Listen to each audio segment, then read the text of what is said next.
కన్యా రాశి వారికి ఈ వారం ఉద్యోగపరమైన ఇబ్బందులు, పని యందు ఒత్తిడి వంటివి ఇబ్బంది పెడతాయి. ప్రైవేట్ సంస్థలో పనిచేసే ఉద్యోగస్తులకు కొంత పోటీతత్వం అలవడుతుంది. తద్వారా పనిభారం వలన మానసిక ఒత్తిడి గురయ్యే అవకాశాలు ఉన్నాయి. బిజినెస్ చేసేవారికి, సాఫ్ట్వేర్ రంగాల వారికి అనుకూలిస్తాయి. మీ అభివృద్ధిని మీ బంధువర్గంలో వారు, సొంత వారే తట్టుకోలేని పరిస్థితి ఏర్పడే అవకాశాలు ఉన్నాయి. చేసే పని యందు కార్యాలయంలో ప్రశంసలు అందుకుంటారు. అధికారం పెరుగుతుంది. కుటుంబంలో సంతోషంగా గడుపుతారు. వ్యవసాయదారులకు పాడి పంటలు వృద్ధి అవుతాయి.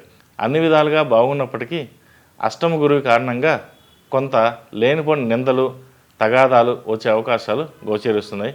నిత్యం అరటినార ఒత్తులతో దీపారాధన చేసి సుబ్రహ్మణ్య అష్టకం పఠించడం వల్ల మంచి ఫలితాలు సంప్రాప్తిస్తాయి. ఈ రాశిలో జన్మించిన వారికి కలిసొచ్చే సంఖ్య నంబర్ 9, కలిసొచ్చే దిక్కు తూర్పు, కలిసొచ్చే రంగు వైలెట్.